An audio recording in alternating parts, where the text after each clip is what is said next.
سری تو بودم ای نولت های دراز کمگوی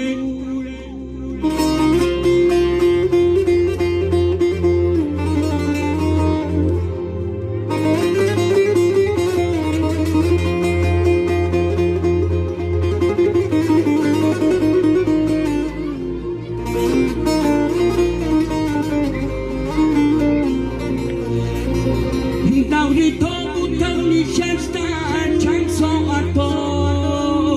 ای عرضی اقبالی مرا میجویه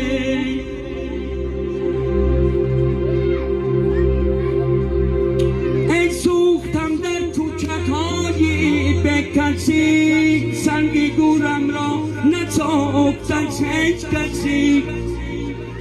سلام علیکم پیروی کن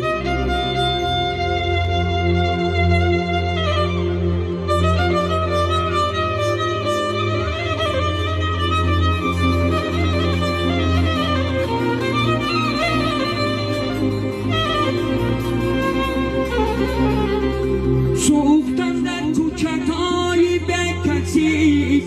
سنگ گورم را نساخت هیچ کسی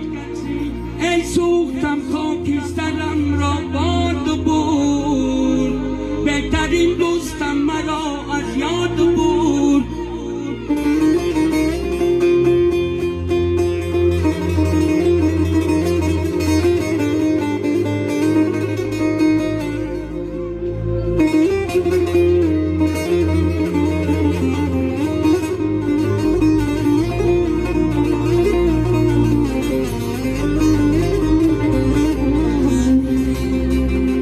صدیق از ننگ نامیزد نگیرد